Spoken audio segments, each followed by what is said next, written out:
जय हिंद दोस्तों, बहुत बहुत स्वागत है आपके हमारे यूट्यूब चैनल में। तो आइए दोस्तों, आज जो क्वेश्चंस हम लेकर आए हैं आपके समान ज्ञान के, और समान ज्ञान जो टॉप 25 क्वेश्चंस है उसमें आपका हिस्ट्री के भी क्वेश्चंस हैं, और आपके जियोग्राफी क्वेश्चन है, और आपके पॉलिटिक्स साइंस भी क्वेश्चन है, और आपके साइंस के भी क्वेश्चन, यानी सभी आते हैं समान ज्ञान के अंतर्गत। और आपका जो 50 नंबर का पूछा जाएगा शिक्षक भर्ती में, तो आपका डेट आ ही गई है, 11 अप्रैल को एग्ज़ाम भी होना है। तो चलिए दोस्तों, बस देखते रहिए आप लोग मॉडल पेपर में, डेली आपको टॉप 25 क्वेश्चंस आपका समान ज्ञान का भी दूंगा। तो पहला क्वेश्चन, गांधी जी ने भारत छोड़ो आंदोलन कब शुरू किया था? तो जब अंग्रेज़ भारत से वापस नहीं जा रहे थे, क्योंकि गांधी जी जो है आपके अहिंसा के पुजारी थे और हिंसा वो नहीं चाहते थे। लेकिन गांधी जी ने सब सोचा कि जब भाई अब अहिंसा से बात नहीं बनेगी, अब हिंसा पे उतारू होना ही पड़ेगा। तो 1942 में गांधी जी ने क्या किया, बम्बई में एक मैदान है ग्वालियर टैंक, तो ग्वालियर टैंक के मैदान से उन्होंने एकत्रित किया जनताओं को सभा के द्वारा, और सबसे पहले यहीं पर उन्होंने एक नारा दिया था कि करो या मरो। तो जब गांधी जी ने ये नारा दे दिया कि करो या मरो, तो जनता और भी उग्र हो गई थी, क्योंकि जनता भी यही चाहती थी कि हिंसा के बल पर ही हम अंग्रेज़ों को बाहर करेंगे, अहिंसा के बल पर नहीं। तो क्वेश्चन है आपका दोस्तों, भारत छोड़ो आंदोलन कब शुरू किया गया था? तो आपका 1942 में, और गांधी जी ने यही सबसे पहले नारा दिया था आपका, यानी ग्वालियर टैंक के मैदान से करो या मरो का नारा। तो करो या मरो का नारा भी कई बार पूछा गया है, तो किसने दिया था? ये भी गांधी जी ने ही दिया था। गदर क्रांति, वेरी इंपॉर्टेंट क्वेश्चन आपका, सेकंड वाला भी। तो गदर क्रांति आरंभ होने का सबसे प्रमुख कारण क्या था? तो दोस्तों, सबसे प्रमुख कारण की बात करते हैं तो पहला ऑप्शन आपका प्रथम विश्व युद्ध आरंभ होना, या करतार सिंह सभा को फांसी देना, या कामटा मारू घटना। तो सबसे आपका इम्पोर्टेंट क्या हुआ था कि कामटा गारू जो घटना हो गई थी आपका, तो सबसे मेन कारण आपका यही था, गदर क्रांति। और ये प्रकरण जो कामटा गारू प्रकरण है, ये एक क्या था दोस्तों, जहाज़ था, और इस जहाज़ में जो है 351 लोगों को लेकर जाया जा रहा था। कहाँ पर? आपके पंजाब से, पंजाब प्रांत से आपको कनाडा के लिए रवाना हुआ था। और इसमें से जो है 4 अप्रैल 1914 के ये रवाना होता है। तो क्या करते हैं कि वहाँ पे अंग्रेज़ों ने, जो वहाँ के निवासी थे अंग्रेज़, तो वहाँ पे वापस कर दिए। सिर्फ 24 लोगों को उतारा था, यानी 351 लोगों में से सिर्फ 24 को ही उतारा था और बाकी को वापस कर दिया था। तो जैसे ही ये कलकत्ता पहुंचते हैं सभी नागरिक, तो यहाँ पर उनसे मुठभेड़ हो जाती है, यानी यहाँ से कुछ उपद्रव हो जाते हैं, और जिससे अंग्रेज़ों ने गोली चलवा दिया था, तो जिससे 19 लोगों की यहाँ पर मौत हो गई थी। तो सबसे मेन कारण यही था गदर क्रांति का, यानी कामटा मारू जो घटना हुई थी। तो कामटा मारू एक जहाज़। निम्नलिखित में से कौन सा मेरु रज्जु का एक महत्वपूर्ण कार्य है? तो कौन सा? देखिए दोस्तों, मेरु रज्जु का कार्य क्या होता है कि प्रतिवर्ती क्रियाओं का नियंत्रण। तो मेरु रज्जु का एक यही इंपॉर्टेंट कार्य है कि प्रतिवर्ती क्रियाओं का नियंत्रण, यानी ऑप्शन नंबर आपका सी। उपराष्ट्रपति को अपना कार्यकाल समाप्त होने से पूर्व अपने पद से हटाने का अधिकार निम्नलिखित में से किसके पास है? राज्यसभा के पास है, या उच्चतम न्यायालय के पास है, या राष्ट्रपति के पास है, या आपका लोकसभा के पास है? तो किसके पास होता है दोस्तों? ये राज्यसभा के पास होता है संवैधानिक अधिकार। या उपराष्ट्रपति जो अपना कार्यकाल जब समाप्त होगा तो अपना जो त्यागपत्र होगा वो किसको देगा? तो वो राज्यसभा को जो है अधिकार होता है इसको हटाने का। तो ऑप्शन नंबर ए। निम्नलिखित में से किसका प्रशांतक औषध के रूप में प्रयोग किया जाता है? तो साइंस का क्वेश्चन दोस्तों आपका, कि निम्नलिखित में किसका प्रशांतक औषध के रूप में प्रयोग किया जाता है? तो किसका किया जाता है दोस्तों? वैलियम का। ऑप्शन नंबर आपका डी। मोहिनीअट्टम, दोस्तों ये आपका कई बार और सभी एग्जाम में पूछता है, बराबर का समान ज्ञान के क्वेश्चन आते हैं, तो ये क्वेश्चन भी बहुत पूछते हैं।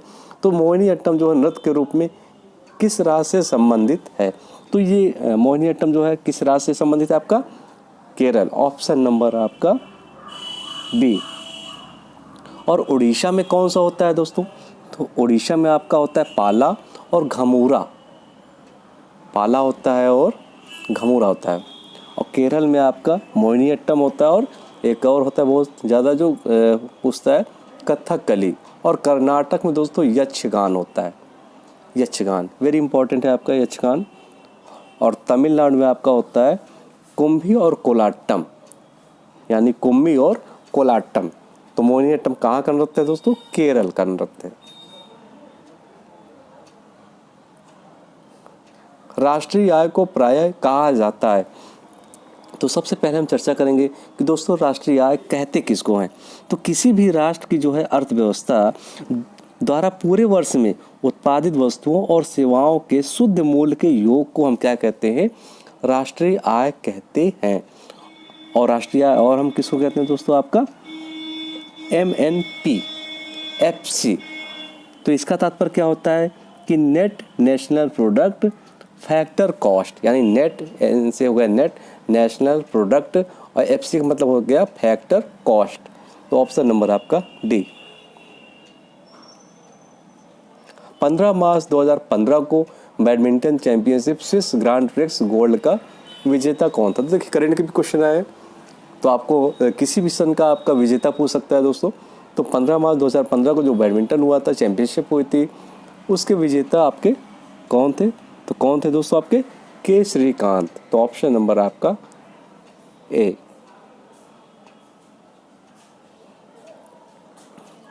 काबिनी, हेमवती और अमरावती कौन सी नदी की सहायक नदियां हैं? तो कौन सी नदी की ये सहायक नदियां तीनों? ये आपके तीनों नदी, चाहे अमरावती हो, चाहे हेमवती हो और चाहे कामनी हो, ये कावेरी नदी के क्या हैं दोस्तों? ये सहायक नदियां हैं। तो ऑप्शन नंबर आपका सी। 1857 के प्रथम स्वतंत्रता विद्रोह में भाग लेने वाली जो प्रसिद्ध महिला स्वतंत्रता सेनानी कौन थी? तो कौन थी दोस्तों? कस्तूरबा गांधी तो हो नहीं सकती, क्योंकि 1857 में थी ही नहीं है।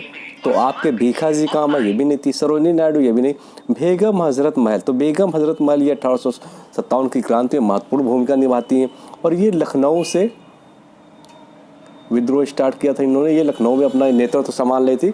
तो बेगम हजरत महल। तो ऑप्शन नंबर आपका डी।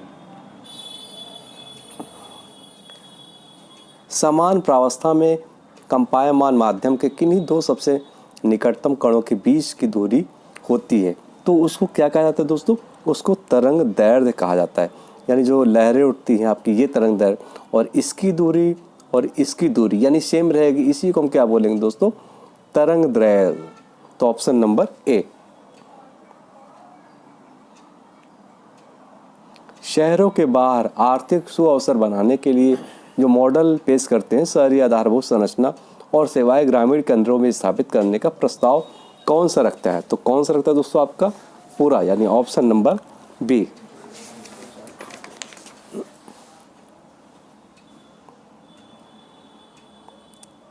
हाल ही में किस देश ने नए जो है W14 अतिध्वनिक स्ट्राइक यान का चौथा सफल परीक्षण किया, जो परमाणु अस्त्र प्रदान करने में सक्षम है? तो किस देश ने अभी ये सफल परीक्षण किया है? आपका भारत या चीन या रूस आपका, या USA? तो किसने किया दोस्तों सफल? आपका चाइना। Option number A. यांत्रिक ऊर्जा को वैद्युत ऊर्जा में रूपांतरित करने के लिए किसका प्रयोग किया जाता है? तो ये भी क्वेश्चन आपको कई बार पूछा गया है। तो यांत्रिक ऊर्जा से वैद्युत ऊर्जा में बदलने के लिए हम किसका उपयोग करते हैं? डायनमो का। Option number A. निम्नलिखित में से कौन से देश का संसार में धान उत्पादन में दूसरा स्थान है? तो किसका स्थान है दोस्तों? आपके भारत का। और सबसे पहला नंबर पे कौन है? पहले नंबर पे आपका चाइना है और दूसरे नंबर पे आपका भारत है। अगर पूछ लिया जाए कि प्रति हेक्टेयर के हिसाब से, तो सबसे ज़्यादा प्रति हेक्टेयर के हिसाब से भी आपका भारत ही है। तो यानी दूसरा स्थान किसका हो गया? भारत, और पहला स्थान आपका चाइना। वर्ष 2015 के सर्वोत्तम कल्याण संगठन पुरस्कार से किसको सम्मानित किया गया था? तो किसको सम्मानित किया गया था? तो नेशनल यूनियन ऑफ शेफरन्स ऑफ इंडिया। तो यानी आपका ऑप्शन नंबर डी। निम्नलिखित में से किसको लोकनायक के रूप में जाना जाता था? तो लोकनायक उपाधि किसको दी गई थी?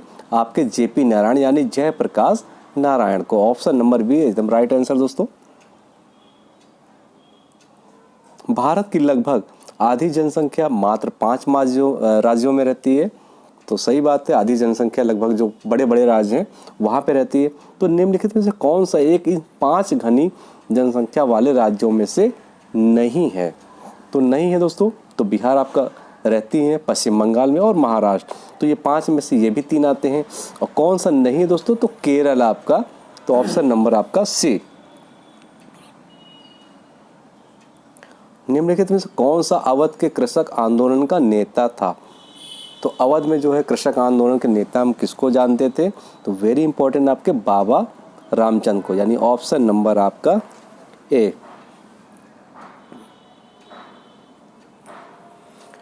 निम्नलिखित में से कौन वर्तमान में यानी इस समय आपके विश्व बैंक के अध्यक्ष कौन है? तो देखिए दोस्तों, ये करंट का क्वेश्चन, क्योंकि आपका समान ज्ञान में करंट भी शामिल रहता है, तो ये एकदम करंट का क्वेश्चन है आपका।